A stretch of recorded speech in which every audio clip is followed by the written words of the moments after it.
Hello.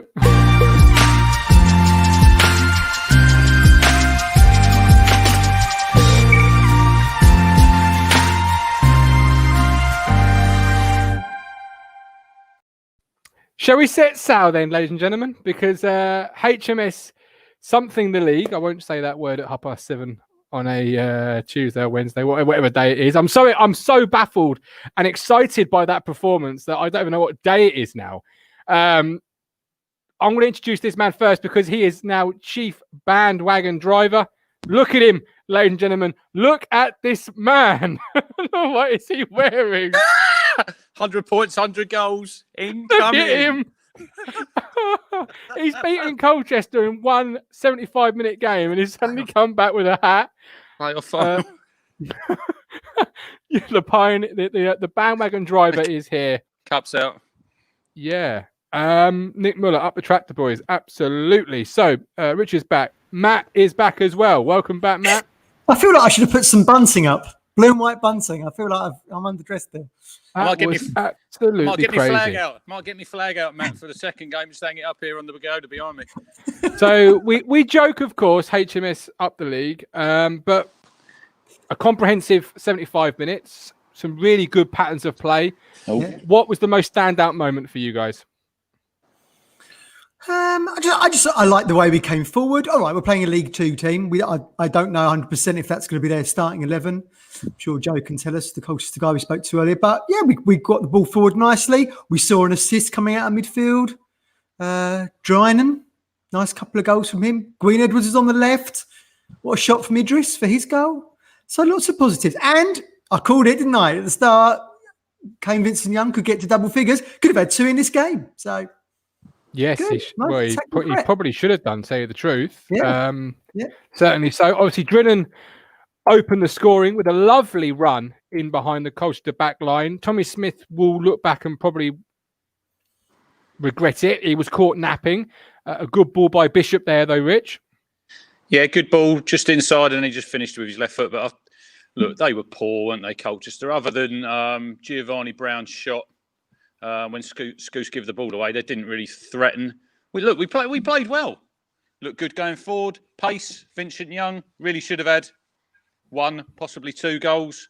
We'd have had a better game against Bury Town, though. Sore feet for the beats. Awaiting Lambert to say how great fans were as always. Same thing. Harry Wright was good, although he made one save in the first half where he pushed it out, didn't he? Yeah, into traffic, not away, which is what you're always taught as a goalkeeper. Emir Hughes looked fairly decent in that game as well for what he did play. Cole Scouse sloppy in possession again. Yeah, he gave one away in the box, didn't he? Yeah, he gave it away and against better opposition. That's going to probably end back in the back of the net. It was quite interesting. The commentators' comments on Toto saying that if we let him go, there'd be a stream of teams lining up for him. Just what you need at Salford on a Tuesday night, he said, didn't he? He certainly did. Obviously, there was some memories coming back for him from there. I've got too much chest out. Look, I'm going to get done by YouTube bots. El Mizani took his chance incredibly well. Incredibly well. Great goal, wasn't it? He's another very good player, but it's where you fit them all in. Well, he went into centre mid, didn't he, Rich? Yeah, just cut in off the left, didn't he, on that goal, and then Gherkin was just left floundering. That was the Gherkin we know and love, wasn't it? Yeah, but look, come on, he couldn't have done nothing about any of the goals, really. Yeah, but I think that was why. I know it's only a friendly, but Tommy Smith looked really rusty for them. I thought he got caught napping for the first goal, then he's obviously give a penalty away. Yeah. But look, we got 4 goals. Let's see what we do in the second game. But it was just weird, wasn't it? How long did they have for half time? I thought they were just going to have a quick drinks break and then turn it round. Good grief, me too. They were off the pitch for what seemed an entirety. I messaged you guys saying, are they ever going to come back? I mean, it was crazy. Like a Sunday League 5-minute turnaround. It really was. Adam Flatt, McGavin looked much more comfortable in his brief cameo than Scouse did. Yeah. Fair point there, guys. Or do you think McGavin still needs to do a lot more for you guys? He would have played. I would have. Look, you know look at this one.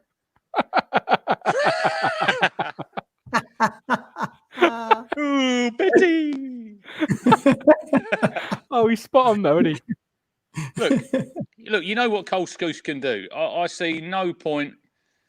Is he going to be in the team on the first game of the season, Scouse?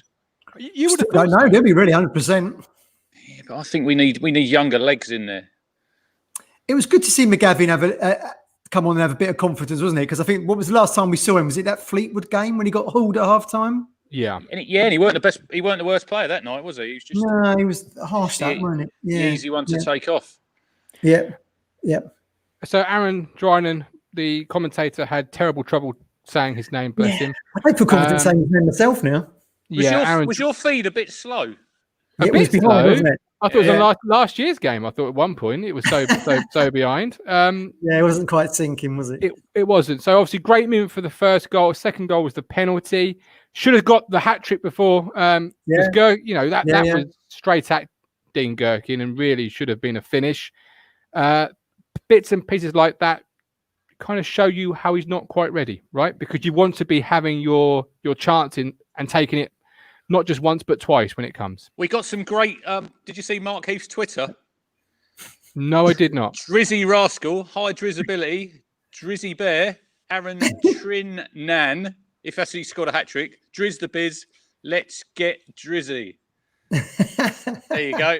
Toby Fisher, NCR seemed more confident. He didn't have a lot to do, to be fair, did he? But let's give him credit. We've been critical of him on the pod.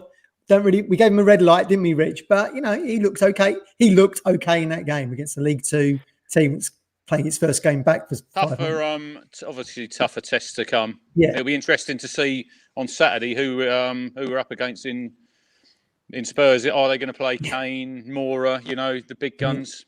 Or is it going to be their 23s? Let's bring in Joe. Joe, not the hour or 70 minutes. You Sorry guys. about that, Joe. Yeah. Let's not bring me in.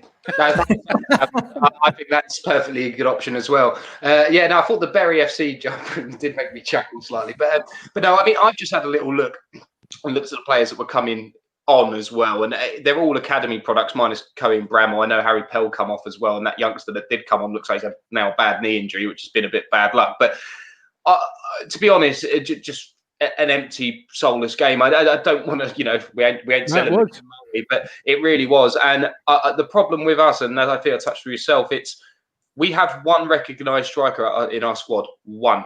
But before you even get to one, Luke Norris, he'll be playing in the next game. And they've put Giovanni Brown in a false nine position. It just doesn't work. You can't be playing false nines, in my opinion, with the players that we have, or even in League One, and dare I say it, Championship teams can't really get away with playing a false nine in their league. So why on earth we're trying it? Again, if it's just numbers' sake, which I genuinely believe it is at this stage, that's what it is. I think Clampton at left back looked quite solid. I'm clutching at straws a bit. Tommy Smith didn't look great, but I'm starting to think, I'm trying to think how much football has he played since coming back from Colorado? He played a brief appearance at Sunderland, about 3 minutes. I think he come on and sub in a game right at the end. That's it. He hasn't played no football. And this is it. I looked at Wikipedia and they couldn't even confirm that 3 minutes. I thought, we'll just check. See, this is it. One little outing that's come on. He'd be training with some half decent players, but he looks like a guy that is actually in his mid to late 30s rather than on 30. But I hold reservations a few more weeks and can play. And I think playing with Kensdale is a bit of a bad option because I think he should be next to Swumi or Eastman. They're going to be our main two, go-to guys in centre half next year. You want to test it next to them. So, not many positives, I'm afraid, but plenty of positives for Town going forward. Quite exciting options, although that's one of the worst lineups I've seen in a Col U team. And again, not reading too much into its pre-season, but that's one of the worst lineups combinations that I've seen us put out. And in fairness, I've got a horrible feeling with some, like all clubs do, have short-sighted fans. I think Steve Bull's going to cop a lot of flack for some reason off the back of these two performances tonight. We might redeem ourselves in the second game, but I think it'll be quite needless because he's working with what he's got, and what he's got is not a lot. And I think clearly it'll be, is Cohen Bramall going to leave? Are those players, Kwame Poku, is he going to, they're going to wait until I think a few days before the transfer window closes and say, how much money do we have? We need to go for X, Y, and Z. I'm not saying that's right or wrong, but that's what it looks like it's going to happen. I know on Saturday when I'm watching Town take on Tottenham, I'm going to be looking with half an eye on players we could potentially bring in on loan. Anybody from the Town lineup, I know D Jones there has mentioned you'll have Drynan soon enough. Does anybody in that lineup as a Colchester United fan, sort of make you think, yeah, I'd quite like to see him next year. You get to forgive my pronunciation. The chap that the chap that scored the fourth goal, it was unbelievable. El Mazzuni. He was on loan at Cambridge last year, wasn't he? Yeah, the thing is, I'd seen him before. Previously, I'd seen him in a couple of training sessions at a town event thing that I went to a few years ago. And I thought, he looks, but he was one of those that I've heard for the last few years of this season. But again, anyone with a bit about them at the moment in time, and I'm afraid to say it has actually got to that stage. There's no one that's jumping out of me that I'll go great straight away. We need a striker. Do you really have a number 9-10 that's in that position? I mean, I don't think Lancaster. I think Lancaster's completely out of the question, isn't he? Jack, isn't it? Yeah, so you wouldn't give him to us in a heart at all. But no chance. No chance. Well, I mean, he's made his way into the first team, so I'm not actually sure the options we're looking for. You've kind of really got in the loan, in the areas you want to give out, except Patrick and stuff like that. So I can't say immediately that would be the one to go for. Of course, I'm guessing from an Ipswich point of view for the weekend, which we'll come on and talk about, we're looking for loans from Tottenham and stuff. The one Ollie Skip's already gone to Norwich. There aren't many other players in that area to be looking at as well, because a lot of them have found their loans, I think, and it will be a case of the free agent market will actually be bigger particularly for us and possibly even yourself going forward rather than loans possibly. But it depends how much clubs need to bounce off each other and rely on each other in these times. Absolutely. I'll bring you back in very shortly, Joe. I'll just bring Matt back in. We're yet to receive some team news for the second game, but if we look into the second game, where do we want to start? Alan Judge, do we think he's in the features today? Yeah, you would have thought so, wouldn't you? You'd have thought so. I mean, where's he going to play? Because are you going to play the same sort of system that you played in that first game? I'd have thought the back four you'd pick yourself. You're going to have Denantian, Chambers, Wilson, Kenlock. Yeah. With Cornell in goal. Yeah, I was reading earlier. They're not sure about Ollie Hawkins. If he's done enough training, so I'm not sure if he's going to be playing. Andy Warren say that from KOA. Yeah, he might not have trained yet, so that would make sense. I mean, Ipswich tweeted about a minute ago, team news coming up, so we're going to find out in a second, I guess. Yeah, absolutely. You'd have thought we've been playing those formations in training, so it's going to be same again. I would have thought, but we looked really comfortable, didn't we? We looked really drilled. Everyone knew their jobs, responsibilities. Definitely. We looked comfortable. Without the ball, it became more of a 5-man midfield. With the ball, the midfield is split a bit wider. It became a 4-3-3. That's where I see Alan Judge coming into it, if you like, because I think his best position is playing behind the striker, very similar to how El Muzani did when he came on, and Bishop kind of did when he got going, and obviously where he created that first goal. That's where I see Alan Judge's best position. So I would imagine he would come in today and play behind a one. Who's your left? Who's your right? Do we think Lancaster is ready? Lancaster definitely on the right, cutting in on his left, I'd say. Yeah, it's going to be. Is it going to be Sears, Judge, and Lancaster up top? Or we're going to see this man, Ollie Hawkins, new signing from Portsmouth. Can play as a centre half, target man. 7 appearances last season for Portsmouth. Obviously, most as a defender. Do you think we'll see him?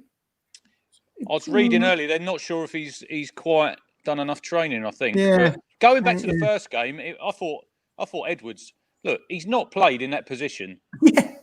And I thought, is that going forward where you could have him on the left?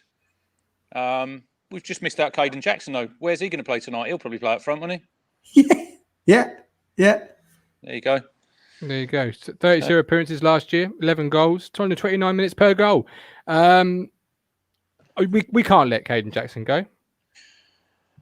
No, we shouldn't. We shouldn't be letting him go. But I think either him or Norwood, one of them's going to leave. I've got a funny feeling that one of them's going to leave. I think I'm amazed that it's Dundee United to keep getting linked with. They can't afford. How can they afford that? Their wage bill's over 4 million trying to get out when they were trying to get out of the Championship now into the Premier League. Who's the guy, Matt, who plays for them who's got a lot of goals? Is it Strahlen? Shanklands. Lawrence Shanklands, yeah. Now, if you want to talk a swap deal for him, we're talking. Yeah, Steve Lewis on Twitter earlier, he was bigging him up. But very good player. He's supposed to be going to Rangers, but he's out injured himself at the moment. I think he's missed the last couple of games. Got an ankle injury.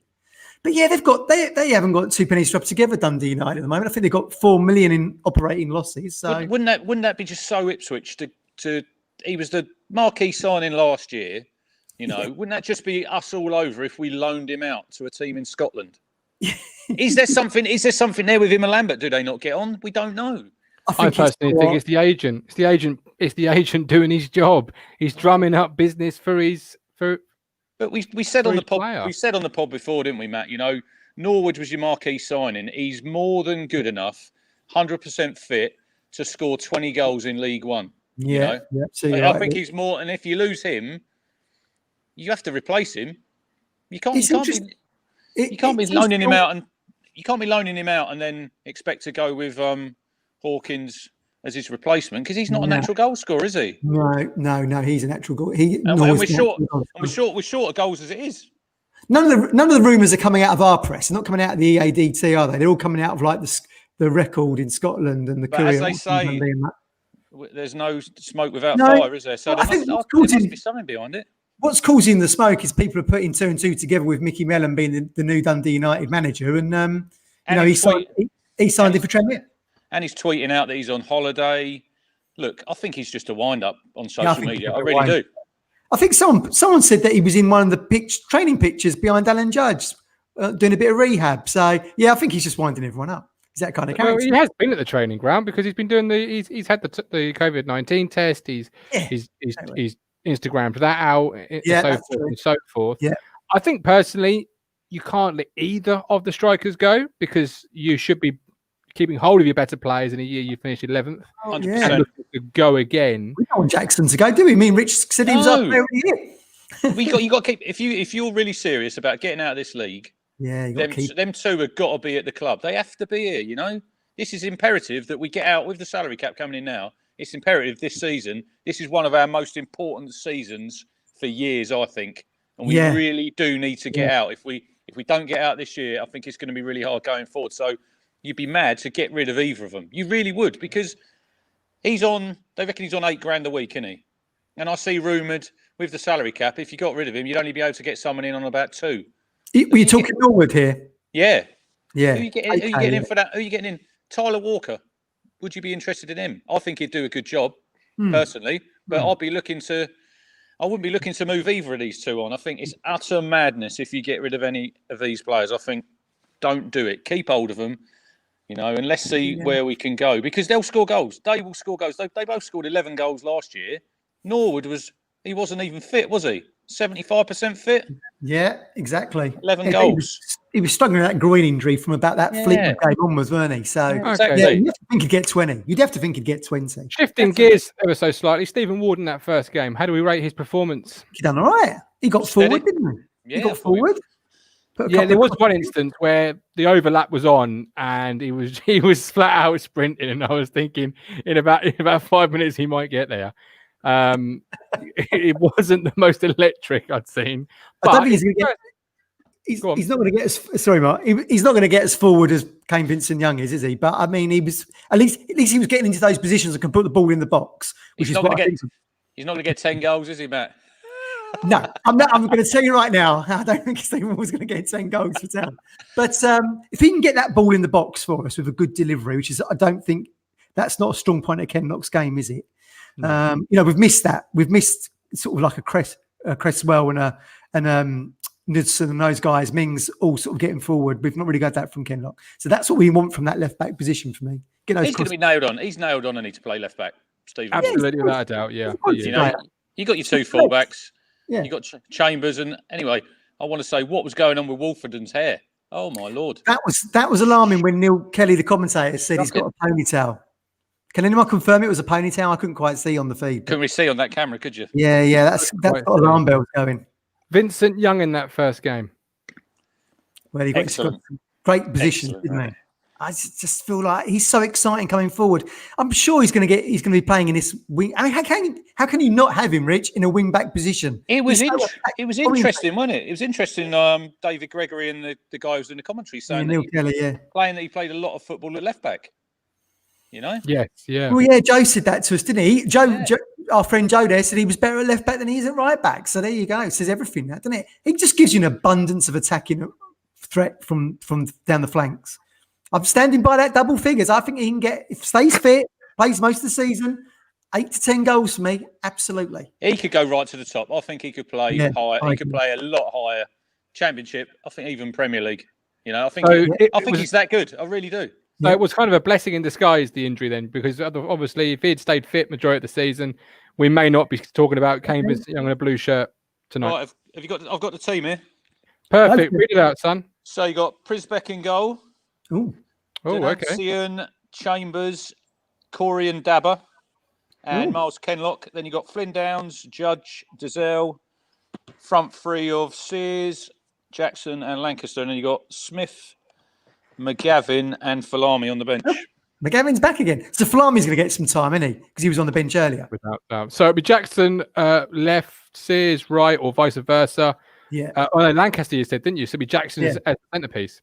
Yeah, Jackson centre, and I'd Sears left, and then Lancaster on the right. Yeah. So Joe, what can we expect from Colchester United at this second game? What are you looking forward to? To be quite honest, gents, I was looking forward to seeing the second team, and already now I've gulped at the sight of it. No offence to the players in there, but again, we're relying a bit on academy players rather than first teamers. I can't see Luke Norris in that lineup, which makes me wonder if he picked up a knock in the defeat to Gillingham or has one, which is very concerning. We've got young Hutchinson up there. I don't want to take anything away from the lad. He's 17 years of age, and I think he just signed up to a development program that had the likes of Dominic Calvert-Lewin and that come through, which is all encouraging signs, but he's never kicked a ball in the first team before. So he's up front leading the line in our second game. If they weren't playing him in the first game, it means that he's probably a bit more closer to the line in option. So a little bit concerning for me. I don't actually want to, be all boo-hoo about it, but I'm looking at that team now.